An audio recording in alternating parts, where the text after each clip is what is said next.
The views and opinions expressed on this program are those of the participants and do not reflect the views of BronxNet or the program underwriters.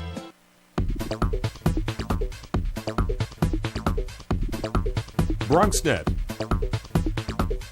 Your voice, your views, your vision.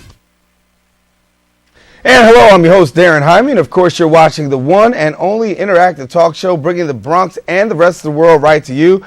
First up in our legal corner, our legal expert, David Lesh, brings us more information on civil rights protections. And a little later on in the show, in response to the borough's educational summit, Bronx Borough President Ruben Diaz Jr. is asking all fathers to take action when it comes to their child's future. And the Bronx is saddling up for its first rodeo in years. Those are a couple of stories we've got coming up ahead. And we've had the pleasure to sit down with the man who made it also all happen. Plus, we'll introduce you to a woman who has written a book she hopes will put a face to the challenges that immigrant families face, struggling to live a better life. And finally, from the stage to the silver screen, it's a film that sheds a light on a disease crippling so many of our soldiers, post-traumatic stress disorder. We encourage you to stay tuned because all this and much more is heading your way, because right now, we're officially open.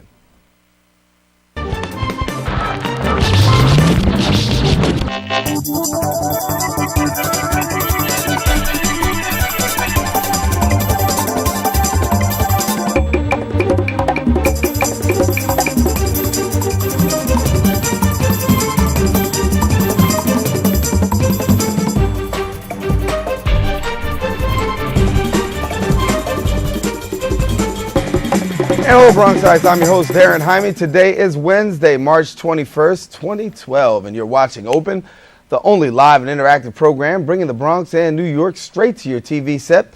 We encourage you to feel free to give us a call at 718-960-7241. And also, you can send us an email to open@bronxnet.org. And if you're lucky enough, we'll open it up right here on the show. We are a social networking group. We also want to let you know that you can hit us up on Facebook by searching under Open BronxNet Television, and by Twitter by following our page at BronxNet TV. And as always, you get the opportunity to watch us live from your computer on our website at www.bronxnet.org. Well, kicking things off on today's show, we start with our legal corner and a discussion on the Americans with Disabilities Act and a look at civil rights. And that also deals with protections to individuals with disabilities. Good to have our legal expert, David Lesh, here with us. And, I haven't been here for a couple of weeks, right. But the last time I was here, I was continuing my employment discrimination series. And today we're going to hit a particular federal act, the Americans with Disabilities Act, which the states now must follow. It's a federal law, but the states also have to follow it. So if you have any type of disability that prevents you from functioning at a workplace, your employer is going to have to do certain things to accommodate. Right? But let's talk about who this act necessarily applies to. It's private employers, it's government employers, it's unions, but the private employers, this is important, they have to have 15 or more employees. So sometimes people don't realize that. Right. But then you're covered by the Americans with Disabilities Act. Now, when you apply for a job, and this is really the first step, if you're disabled, many times the employer will try and look at certain ways to see if they can glean from you whether you are indeed disabled. Now, if you're coming in a wheelchair or some other disability and it's very obvious, well, then that's not going to be a problem for the employer. But then the question is, well, how far can the employer go to find out if you really have a disability? Mm-hmm. The law seems to be suggesting that, they can't overtly ask, but they can, through certain questions in the credentials that you fill out, try and see if you are suffering from a disability, but they must keep that confidential. They can't let anybody else see it. Mm-hmm. Now, the second question that I get many times regarding the employment, when you first go for employment and you're disabled, is, well, can they make me take a medical exam? I don't want to take a medical exam. I may be disabled, but I don't want to take a medical exam. Well, if all the other employees, disabled or not disabled, have to take medical exams, then you have to. There's nothing you can do about it. Right. Drug tests, you have to take that. That's not, you can't get out of taking a drug test because you're disabled. But if nobody else is taking a medical exam, then They can't ask you to take a medical exam. They can ask you to go and attempt to do the job that you're applying for. And if you can't do it, then they can see from that you're disabled and ask for medical information to show what your disability is. But they can't tell you, I want you to see one of our doctors to see if you have a medical disability. That's a clear violation of the Americans with Disabilities Act. Then the question is, well, let's say, they make an accommodation for me, or they will make an accommodation for me. Do they still have to give me the job even though I'm not as good as somebody who doesn't have a disability? Right. So let's say I'm a typist, I do typing. But I have a disability that prevents me from being able to reach a keyboard on the normal desk. So they accommodate and they lower the desk or raise the desk so I'd be able to type. Mm-hmm. And now I can type 50 words a minute. But anybody else without a disability can type 75 words a minute. Well, they don't have to hire you. They made an accommodation for you.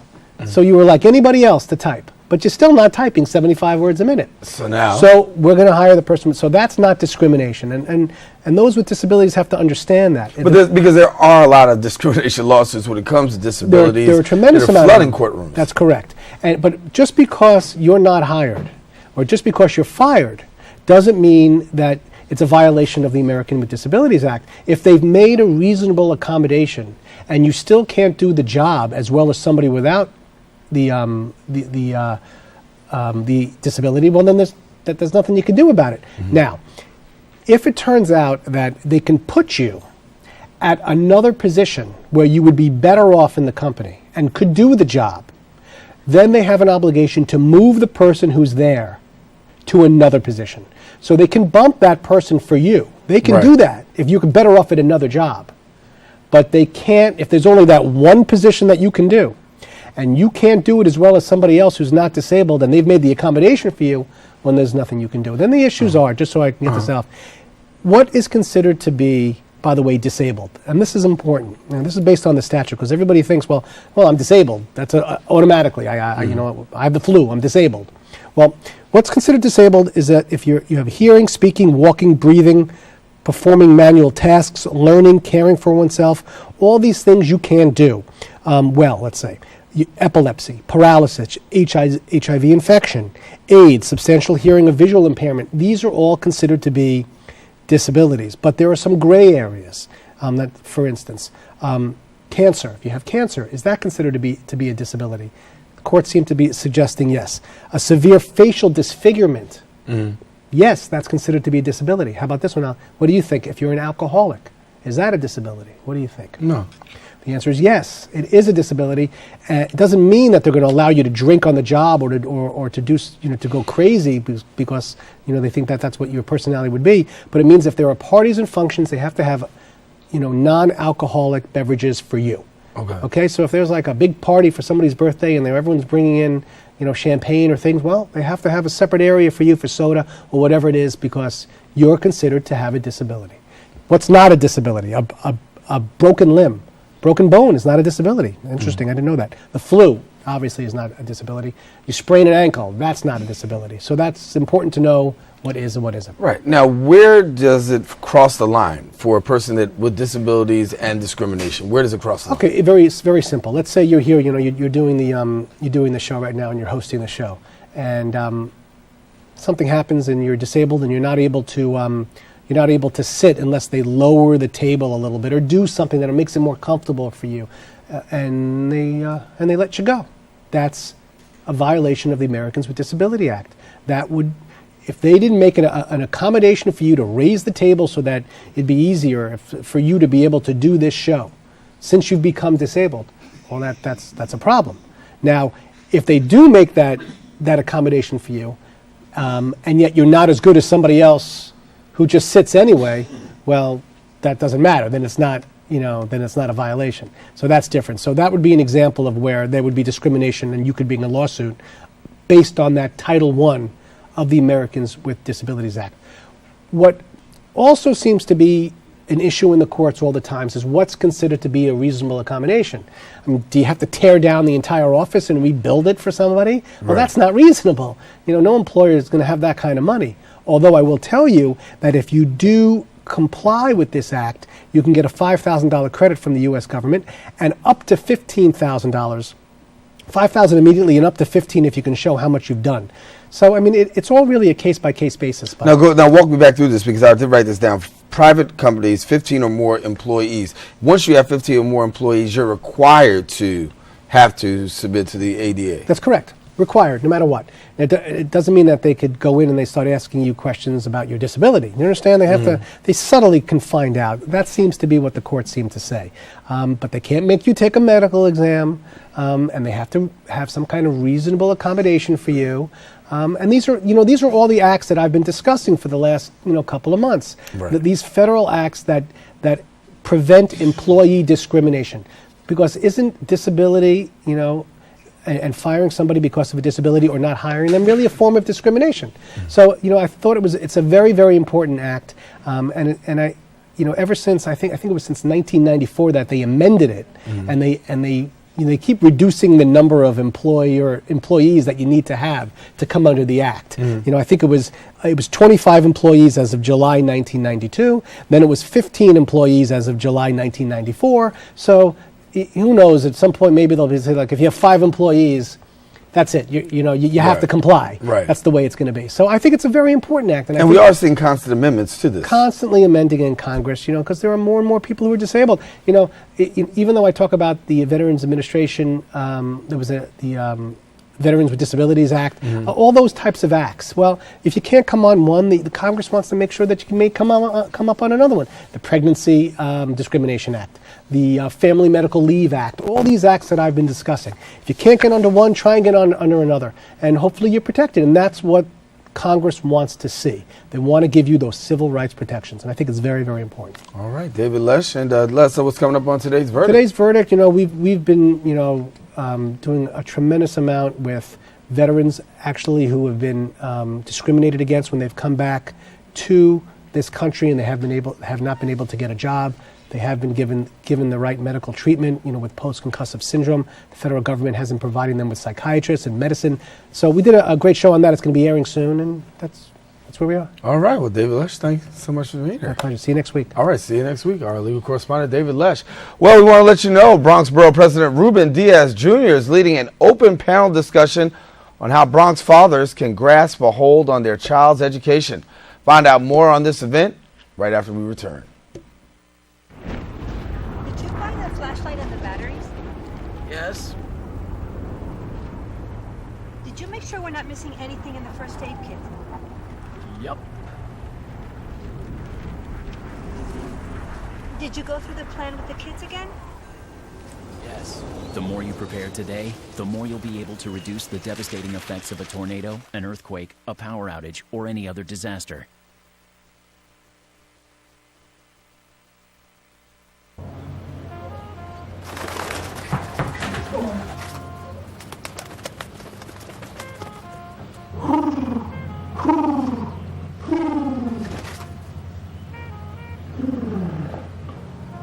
Be free.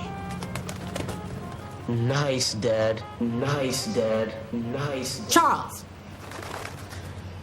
Nice, Dad. You don't have to be perfect to be a perfect parent. There are thousands of siblings in foster care who'll take you just as you are.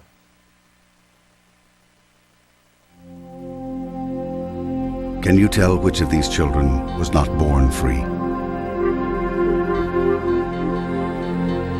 Can you tell which of these children was not born equal? Can you tell which of these children does not deserve to be treated with dignity?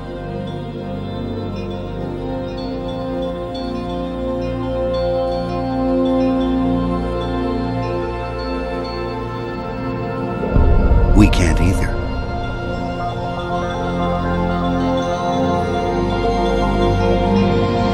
Human right number 1. We are all born free and equal. What are human rights? Find out at youthforhumanrights.org.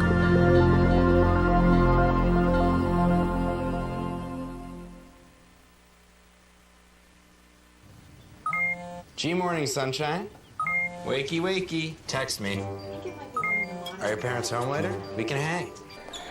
LUV love you. JK. Holla back. Holla back. Holla back. Are you with your friends? That's lame. We're in a huge fight right now. XO. What'd you dream about? Something I did. Are you on your way to the mall? I'm lonely. Nude pics. Send me some. Text me. And welcome back here to Open. Darren Jaime here with you. We want to tell you up in this segment right now, in a follow-up to the Bronx's first educational summit, Bronx Borough President Ruben Diaz Jr. is presenting Bronx Fathers Taking Action. The interactive panel discussion will discuss a father's commitment to their child's growth and education. Here to tell us more about it is the producer and host of BronxNet's Dare to Dream, Coach Stephen Lynn, and from the Borough President's panel for educational policy, Wilfredo Pagan. And we welcome you both gentlemen to the show, and it's got to be an exciting time as you're gathering fathers to the table. Yes, thank you. We appreciate this opportunity. Certainly. The day is here. You know, we spoke on it for years now, that the coalition, the fathers all throughout the Bronx are going to pull together. And we're so honored that the Borough President and his vision said the time is now. And the 29th is the day. The Borough President is having his panel discussion and rallying cry at the courthouse. And it's a done deal. We're getting ready to pull this thing together. Fathers all across the borough, service them, help them, push them so that they could take care of their families. It's time. And Wilfredo, one of the things that's going to take place in this is actually, a discussion about the involvement in the life of your child, being a father and being involved in the life of your child. What are we seeing from men across the borough in terms of their involvement? Well, what we're seeing is, first of all, the lack of their involvement and the purpose of fathers needing to be involved, and that's what's seen across the board. So at the end of the day, the purpose of this event is that it's going to empower fathers to get involved, to be engaged, to find out what they need to know of how to be engaged and how to be empowered. So I think it's going to be very interesting on that day. It will be very interesting. You have a very interactive panel and very noted panel, as a matter of fact. I know you've got Dr. Jeff Gardier, who's known as American psychologist. He'll be with you as well. And also you got David Banks, who's the president of the Eagle Academy Foundation. And you got some more who will actually be taking Gene Johnson from the Office of Child Support and Enforcement. So that's a major issue for a lot of fathers. Of course, definitely. Like Coach Lynn said, the time is now. It's time to step up. It's time to make it happen. We've been talking about this for too long, and too many things has been happening. And the Bronx Borough President, a father himself, and who knows and who has experience and who knows exactly what's going on, what our children are facing, and what are they dealing with these days. We came into an agreement as fathers, having a discussion, him and me, as far as what's needed. So we know that this is what's needed. We need all fathers to come together. All these fathers out there, father organizations that are out there that are willing to serve the purpose and make it happen. Come join us and feel free to be a part of a team that's going to go in the right direction to do the right thing for all the fathers like myself who need this kind of sense of direction in life. And you deal with this a lot on your TV show, Dare to Dream, and you actually do things where fathers are actually empowered. Correct. And we also get the opportunity to see, some steps in helping. Just like a mother needs help, exactly, fathers need help too. Well, it's clear, particularly now, a lot of the fathers, young and old, sad to say, didn't have any guidance. They didn't know how to do it. And you can't blame them for just going along in the wind, because that's all they knew. So now we've said many times, you and I, no more excuses. We've created a platform, we've created a team, resources, that if you are blessed with some children, you don't have to be alone. You can be shown how to do it, not talked about. How you change diapers, how you get groceries, how you prioritize, but you're going to see other fathers that are doing that. And it's clear that, how fellas do, when we see somebody else doing positive things, we want to be like that. And so that's what this whole coalition is about. The Borough President understood that a lot of the problems that we're having in the Bronx are because the father is not stepping in his role, period. And you're seeing right there the flyer, which is the Bronx Fathers Taking Action, as he said, March 29th, taking place at the Bronx County Courthouse Rotunda, and all are invited to participate. As we said, there'll be an interactive panel. Information will be there for fathers who want to have more information. And, so you basically do it from soup to nuts, if you will. You'll be able to have a conversation with fathers and then also be able to provide them with support services and resources as well. Exactly. That's the goal. That's the goal of the Bronx Borough President, to let them know that, I'm here to listen, and I'm also here to provide the resources that you guys need so that we can together as one community tackle this serious situation. So I think it's coming along pretty good, and our expectation is that we get to accomplish our goal, which is that every father who participated at the event will leave out of there with a purpose, with empowerment, with engagement, with the resources that they need to be able to start handling the situation for our kids. What are some of the biggest challenges that you think fathers are facing in this present generation? Changing their minds, sacrificing, believing in themselves, all the things, particularly because they didn't have a father, that if he doesn't do anything else, he instills that in their child. Have faith. You have to go through them things. Life is not easy. And because they have not had that foundation and that backbone, they were unable to pass it on to their others. So now we have to restep our tracks and building them quickly. Listen, this is how you are as a man. This is how you are as a father. And that's what we're going to do. As we said before, it's a done deal. It's going to happen. That's the bottom line. We're just encouraging, and we want all of the fatherhood programs, men's ministries, young male leadership programs. Join us on this day. It's just the first kickoff. However, the train is leaving.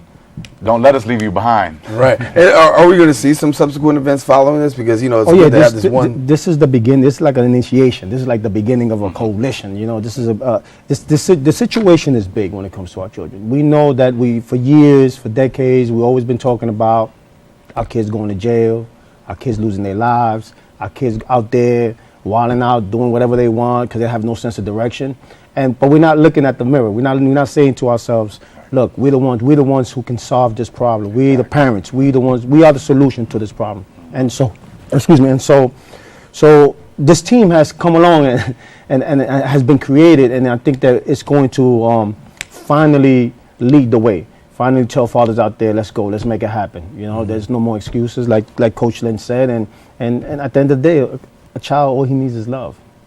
We've had this conversation before, but I do want to bring it up to the table again. In talking with fathers, you get the sense that there are many fathers who want to be even more proactive, but yet and still either lack the support system and or the resources.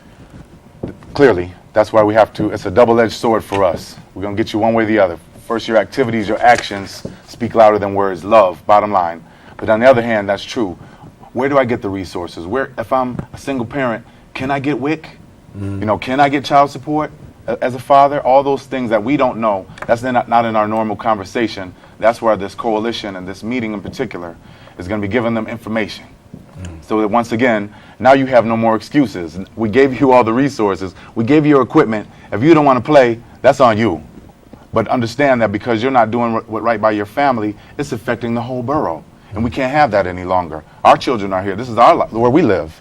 And we just said, listen, the fathers, we're going to pull this together once and for all. All right. Well, Wilfredo and Coach Steve, thank you so much for joining us. We want to tell our viewers once again, it is going to be Thursday, March 29th. That's a week from tomorrow, from 6 to 9 at the Bronx County Courthouse Rotunda. We invite all males, fathers to attend, and male ministries and male empowerment groups, anything that's concerning the Bronx Fathers Taking Action, we invite you to come on there. Thank you so much for coming. Thank you so much. And if I may, I want to thank the UFT for sponsoring the food for our fathers. Excellent. On behalf of the Bronx Borough President, I definitely want to put a shout out for them because that plays a major part. All right. Well, thank you guys much. Thank you, sir. All right. Got to take a quick break, but guess what? There is more open coming up right after this, so stay with us.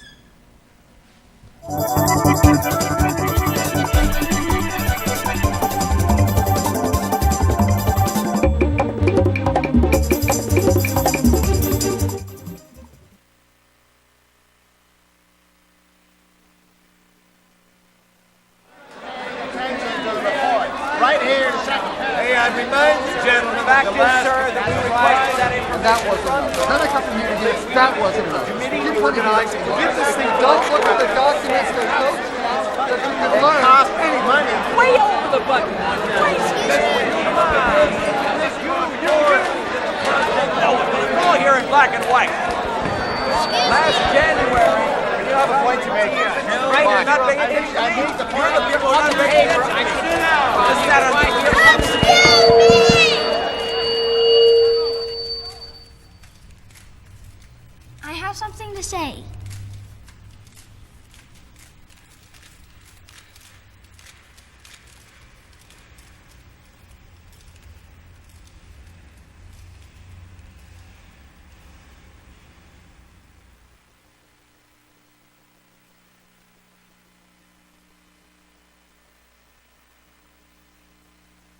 Now, Krista, make sure you stay with her the whole time. She's new to the country. This is her first day. This is a brand new country. It's a whole different culture. Gonna be okay. Now, make sure you stay with her the whole time. I'll be here right after school to pick you up. Okay, Mom. Okay, have fun. Bye-bye. Bye.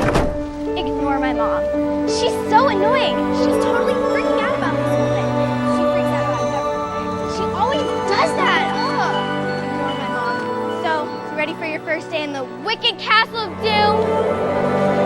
I mean, like, seriously, it's so boring. I don't know how they could put us through this, like, every single day. How many schools do you have in your village? None.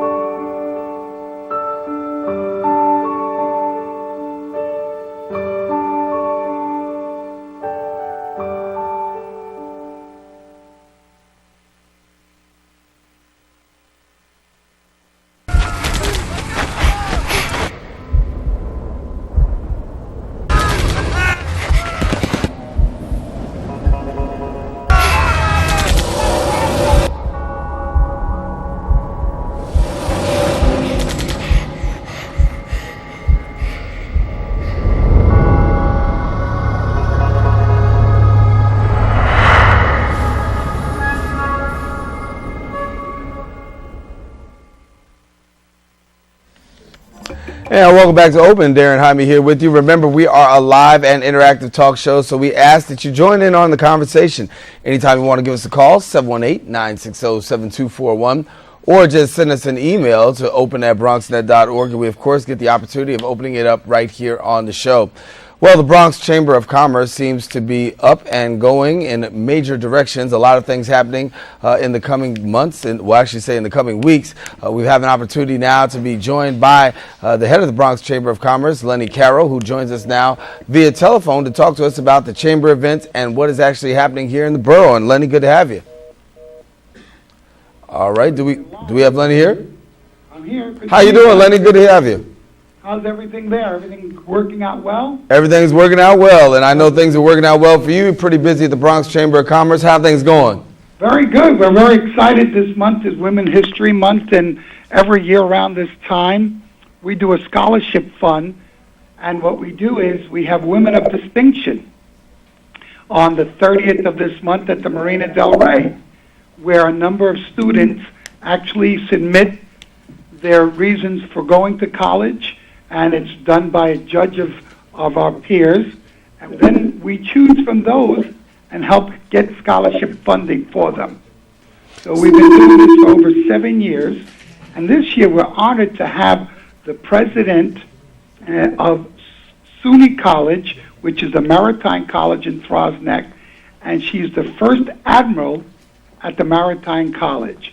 So we're very proud to have her as our keynote speaker this year. And you lift up the fact of women of distinction, and you talk about women who've made a tremendous amount of impact. You guys are really doing a lot of time of focusing on these women of distinction, correct? Well, it's true. I mean, at the end of the day, women have come from leaps and bounds.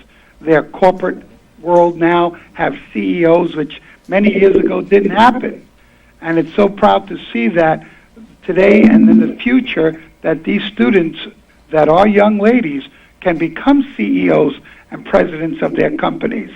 So what we do is we let them meet the presidents of companies and CEOs of companies so that they can focus on achieving their dream.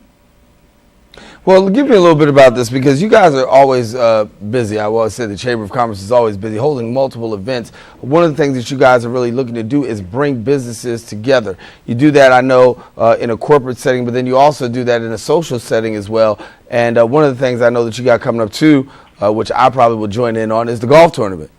Well, this year, this golf tournament is really going to hit home. We're reaching out to a number of organizations. One will be the Juvenile Diabetes. the second will be autism, and the third will be our Boy Scouts. And we've always given back to our community. We may be a business organization, but the businesses help run the borough of the Bronx. And when we can get them under the same roof for a great cause, it shows how strong our businesses in the Bronx are. And this year, we have the honor of having Jack Lemon's son, Chris Lemon, being our celebrity golfer, as well as our former mayor, Giuliani, and a number of Yankee players that are going to help us raise money to give back to our kids. And just to give you a little reflex back to last year, we were able to raise money to buy mobile wheelchairs so that the kids can go to Orchard Beach, get out of their wheelchair, and get the opportunity to get close to the beach and get close to the water. So giving back to our communities are so important, and the Bronx Chamber will always be to support the communities. Talk to us about the date of that event, Lenny. That date is May 21st at the great golf course of Pelham Split Rock here in our great Bronx. So May 21st will be the golf tournament. Share with us a little bit about this, because one of the things that we said before is the opportunity to bring business, and particularly small business. What's being done nowadays, given the fact that the economy, the way that things are, to really bridge that gap for small businesses who really seem to take the hardest hit during this recession? Well, let's go back now. We're very fortunate. Although we may talk about recession, let's talk about what's happening in our borough. Right now, over the next several years, we're going to have a brand new Macy's. We're going to have a brand new golf course. They're building a shopping mall in Throgs Neck. We have the electric car company, the first of its kind, coming to our borough of the Bronx. We have the Fresh Direct.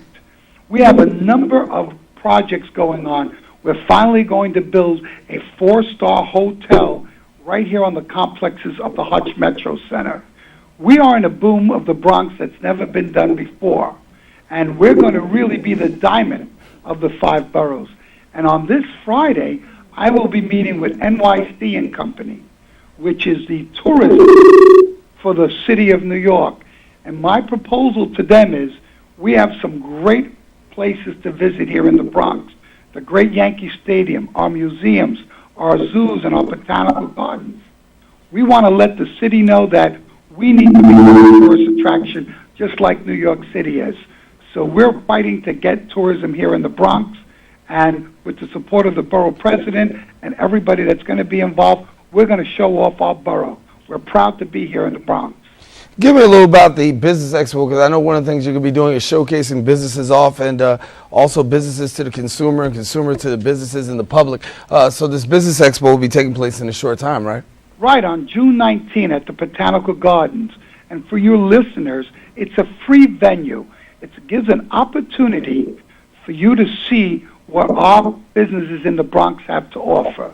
We have seminars on financial literacy. We do a green event to let people know how many positive things that are green in the Bronx. And it gives the opportunity for corporations to say, we're part of the Bronx, let's show off what we're able to do. We have some great keynote speakers. It's not a charged event. It's always free to everybody to come. It's on the 19th of June, and it runs from about 2 o'clock to about 7 o'clock. But you must register at least to let us know that you're coming. Well, once again, Lenny, we want to thank you so much for sharing with us. Once again, let's give the information again. The Women of Distinction Luncheon is going to be hosted by the Bronx Chamber of Commerce. It will be taking place on Friday, March the 30th. What time and where, Lenny? It's at 12 o'clock at the Marina Del Rey. That is a paid lunch. You have to pay for lunch for that. It'll be held from 12 to 2 o'clock, and within that time, we will give scholarships out to our members. All righty. Well, Lenny, thank you so much for sharing with us here. Lenny Carroll from the Bronx Chamber of Commerce. Thanks, Lenny. Thank you. Always nice being on your program. All righty. Thank you, Lenny. All right. Well, we want you to stay with us because there is more open coming up next. We will be joined by a writer who tells the story of the difficult journey her and her family continue to face that she hopes will make a difference in future immigration debates. That's coming up next right here on Perspectives.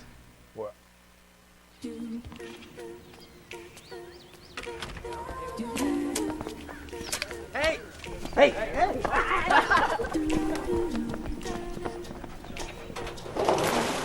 All right,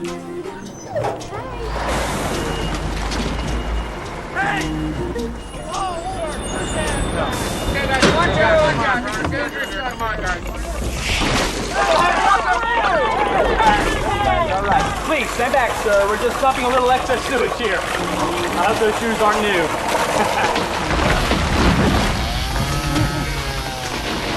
Oh, God.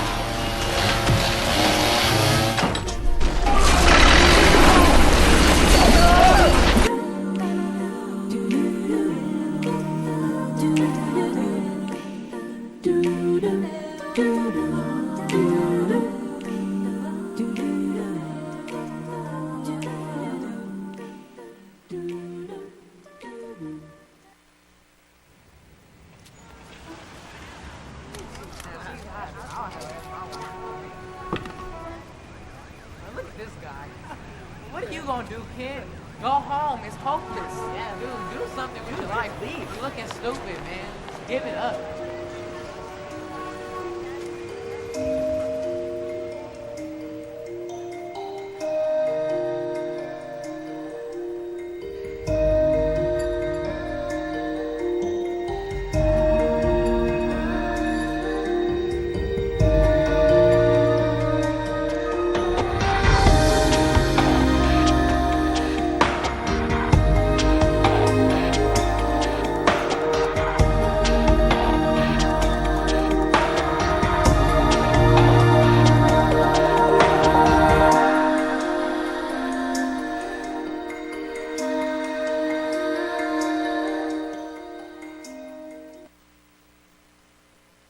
You're really not that talented. You're not attractive.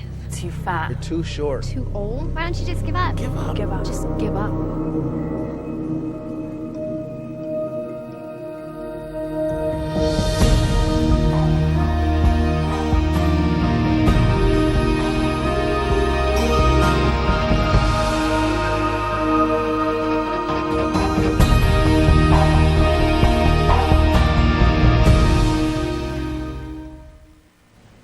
And welcome back to Open. Well, in her memoir, Out of Status, Jen Fuhrer tells the story of the hope, struggles, and the tragedies she and her family shared in trying to accomplish the American dream. It documents the family's encounters with the immigration system, she says tore her family apart due to their position as out-of-status residents. She hopes this book will put a face to all families wanting a better life here in the States. Jen joins us now to give us more insights into this continuous journey she and her family are on, and we welcome you now to the show, and good to have you. Hi, thanks for having me here. Good. So when you talk about the challenges, I mean, obviously you document in your book the challenges of immigration. Give us a little bit of a background as to what it was like in this whole immigration process. I left my country like 28 years ago because I graduated on top of my class, but there were no jobs for me, and I needed to support my family. So I came here in a tourist visa and then tried to be legal. And then my family followed me, and we all came on a tourist visa and hired lawyers to make our stay more permanent. But we weren't lucky, and some lawyers didn't show us the right way, and it ended up having half of my family being deported. My parents, my 3 brothers, and now they're in the Philippines, and I'm here, and we have like children and uncles and aunts and family kind of torn apart. Mm-hmm.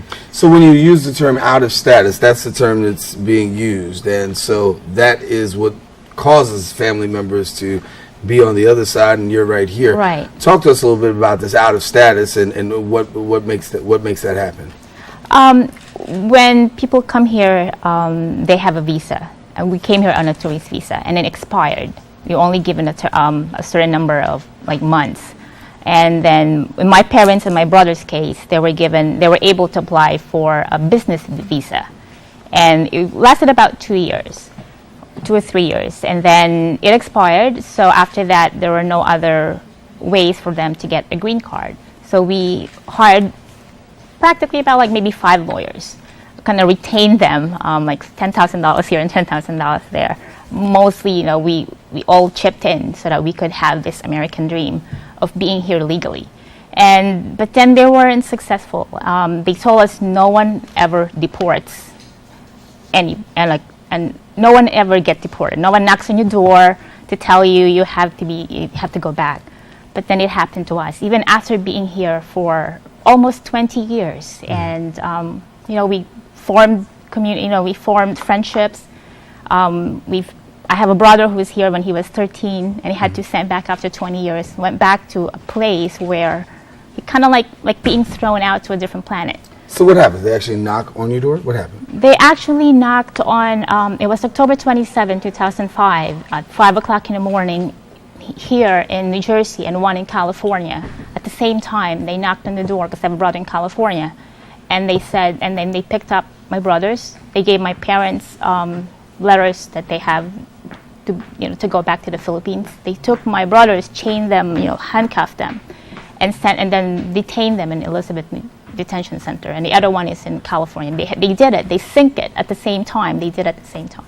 Mm-hmm. So you take this story and you put it together and you write a book, and you write a book about the experience. So for people who are going through this, what's the message that you want to share through your book?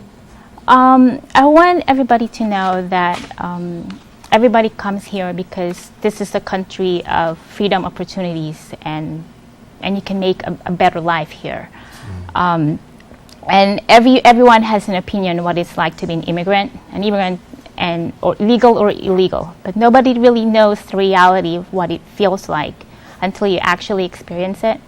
And you can't really hide from the law. And then you really have to find good lawyers, honest lawyers, to help you really get your status into a permanent status. When you say find honest lawyers, honestly, you must have had a tremendous time with lawyers who took you through the system and also took your money at the same time. Correct. In fact, the last one, the reason why they were all deported, even though I was already an American citizen at that time they applied, the lawyer got disbarred in the middle of the hearing. So right there you could tell that he wasn't really an honest lawyer. He just took advantage. And us throughout he got disbarred? He got disbarred. Mm-hmm. And right there should have been a sign that maybe should have just dropped the case, but I guess we're already in the process. So we went through it with whatever lawyer the law firm gave us, and they didn't represent what the actual law was about. They didn't tell us that when you file for this particular law to be legal, the consequence is you're going to get deported. But this lawyer kept telling my family members that no one deports people like you, because we work, we have our own businesses, we help the community, and we paid taxes. Mm-hmm. We didn't take any public assistance. We wanted to be legal, and he kept telling us, the lawyer kept telling us, that no one gets deported. But then you actually get deported. What's the status of your family now, given the fact of what's going on? I have 3 brothers who are back in the Philippines. I've already petitioned for them. The paper said they were approved, but the quota for brother and sister takes about 20 years. My parents are old, they're sick. I had a petition for them. It was approved. We went through the process, and only for the embassy to say they're not even eligible to apply in the first place. So they all have 10-year ban, 10 to 20 years. So ban. Before they can come back this way, they have to wait at least 10 to 20 years. Correct. So how does this make you feel, given the fact that you've been through the process, invested money, this and that, only to hear 10 to 20 years? It's heartbreaking. I mean, it's supposed to the country's supposed to put families together. I mean, they have grandchildren here where they've raised here, grew up here, born here, like the new generation of American citizens, and we can't. They can't come, and yet they really have. I mean, the reason why people come here, it's because this is a great country, but yet they're going to be stuck there for 10 more years or 20 years, depending on how fast or how slow the whole process is. What would you like to see happen out of all of this? I want people to see that, to get the human experience of all this. I want the lawmakers to review the immigration system, the whole immigration policy. Everybody talks about it, but I don't know if there's anyone who's strong enough to really review it. I mean, everybody who has a dream of being able to help this country be better should have an easier way of coming here. Like if you have a family member and you want to sponsor somebody, if you're from the Philippines, it shouldn't take 20 years for brother and sister to be reunited. Even parents, who made a mistake of hiring bad lawyers suffered from the consequences and stayed there for 10 years. Well, Jen Fuhrer writes the book is called Out of Status. It documents her life and the immigration struggle of both herself and her family. We encourage you to get it. Now, they can get it where? Amazon.com or BarnesandNoble.com. All righty. Well, Jen, we certainly thank you for coming and sharing your story, and best wishes with yourself and your family. And, of course, if there's any updates and stuff like that, you have an open door to come on back here and tell your story. Thank you very much. All righty. Jen Fuhrer, thank you so much for being with us. All righty. We got to take a quick break, but coming up afterwards, it's a film with the message that the real battle for a veteran begins when they come back home. That's when we return.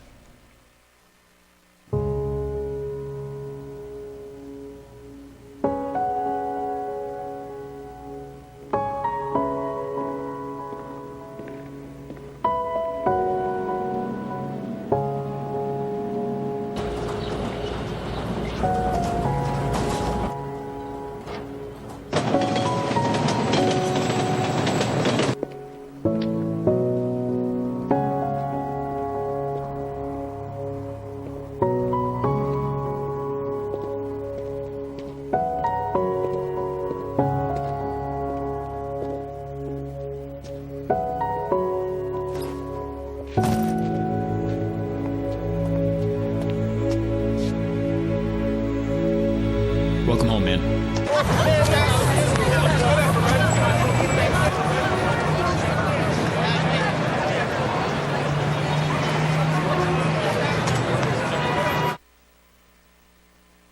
And so the king ordered his men into battle, and even though he was no longer acting in their best interest, they followed obediently. But what if they didn't? What if they just refused? What if selfish leaders got no support? What if people had the courage to stand up when something wasn't right?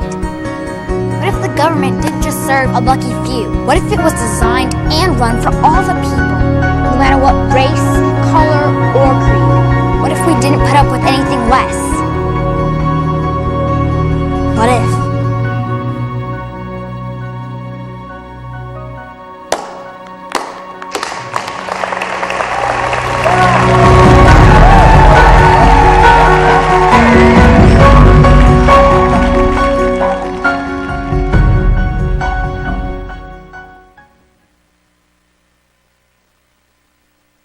You're really not that talented. You're not attractive. Too fat. You're too short. Too old. Why don't you just give up? Give up. Give up. Just give up.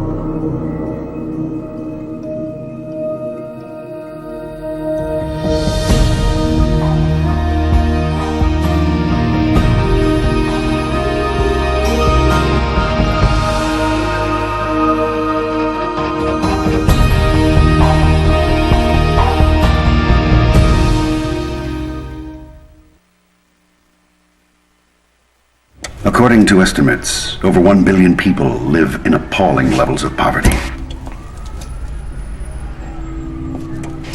Denied even basic standards of food, water. Nearly half of the world's population earns less than.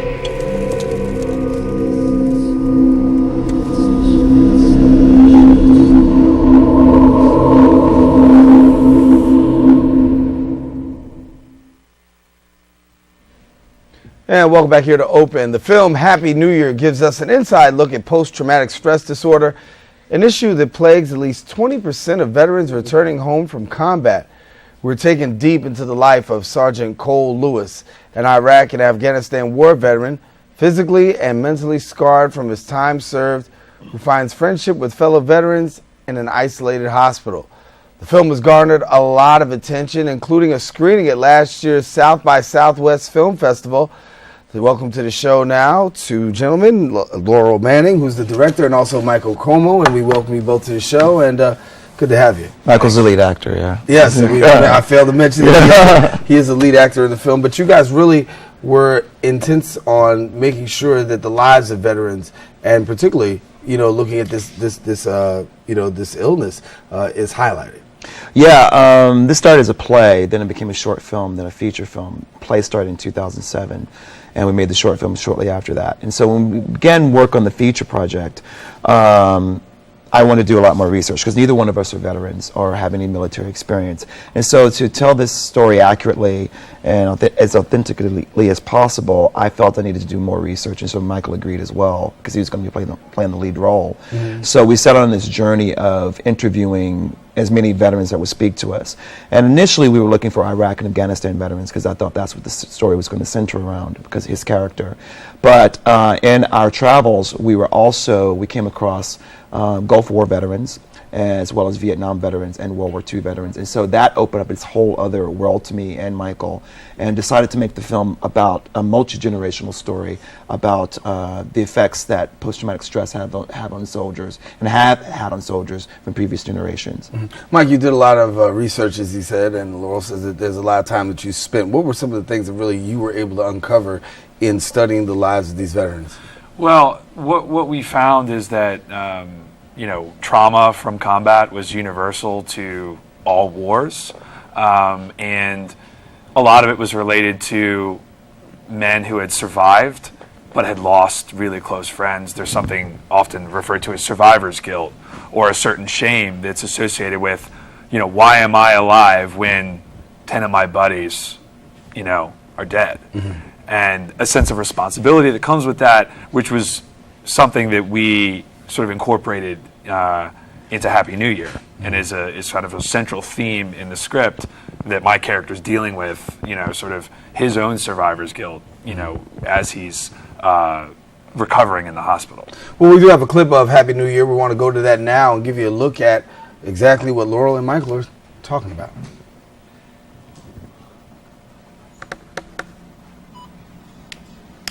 Let's take a deep breath. We're going to count backwards from 20. That's 20, 19, 18, 17, 16, 15, 14.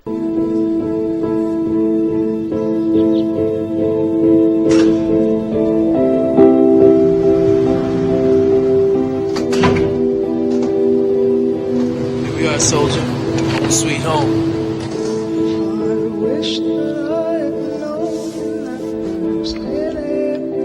Sorry for your misfortune, and we'll do everything in our power to help you get well. Now, Sergeant Lewis, this isn't Iraq or Afghanistan.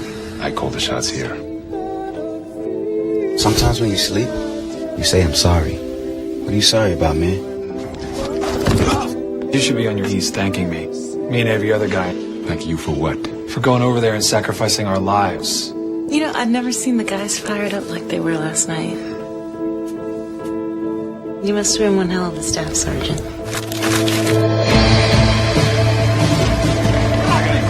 you know how many guys are coming back like you, or not at all? You give me one good reason why you would go back there, and so I can make it right. There's not one single day that goes by and I don't think about the guys that I lost. Sometimes you just have to run with a deal. Don't you ever speak to me like that again. You hear me? Ever!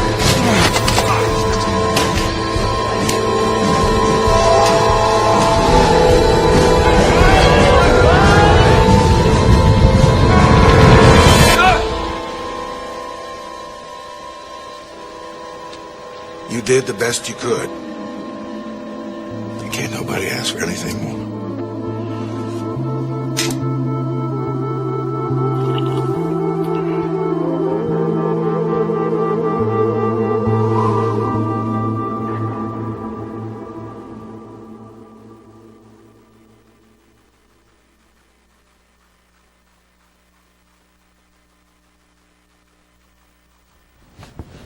And there you saw Happy New Year, and a film that's actually filmed right here in the borough of the Bronx. Yeah. was filmed at the Bronx State Hospital, or Bronx Medical Center. Bronx Medical Center, uh-huh. I think they tore it down or they're rebuilding The it or building that we something. were in is no Yeah. longer there, but they were fantastic. Yeah, we shot it in December 2009 and spent all of 2010 editing. So we've been on the road for the last year, various festival circuits here in the United States and abroad. Share with us, because we were sharing a little bit about this while the segment was going on. You had a lot of participation from many people who really invested a lot of time in the project, and because they were utterly committed to the cause.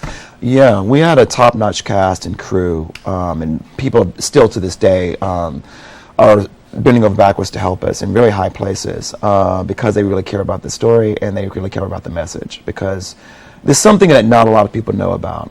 Less than 1% of the population serves in the military, and this is a volunteer war, so a lot of people aren't aware of the issues that face these veterans when they come home. But I think it's everyone's issue, really, when you think about it. We're all going to be affected or should be affected, because these people are fighting, sacrificing their lives for us, for our livelihoods. And so this is our way as artists to give back and to shed light on those people who might need a little help when they come home. And a key element to the film is that we're not really interested in the politics of pro or anti-war. It's more about the social politics of how do we as a country care for the people that we send to war when they come home and need our help.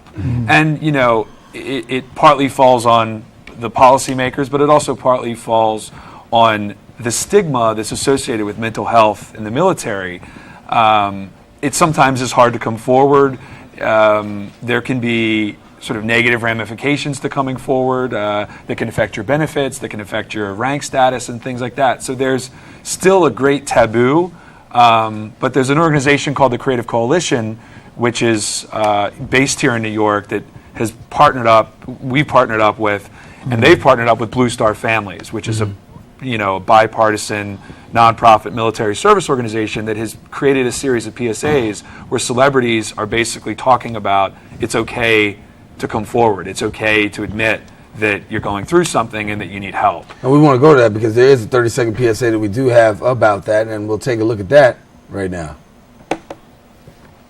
I don't know what it's like. I don't know what it's like to be in a war. I don't know what it's like. I don't know what it's like to be shot at. To be put in harm's way. Put my life on the line. I don't know what it's like. But I do know no one comes back the same. No matter how tough you are, how brave, how patriotic, anybody can get hurt. And not just physically hurt. If you're a service member or in a military family and you're feeling hopeless, you're not alone. Please call this number. It's confidential and free. Your family needs you. We need you. Thank you for your service.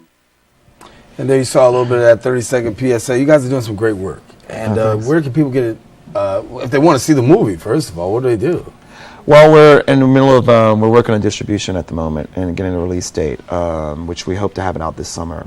In the meantime, what people can do is follow us online. You can go visit our website. We're at www.happynewyearfilm.com, www.happynewyearfilm.com. We're also on Twitter. HNY Film is our tag on Twitter.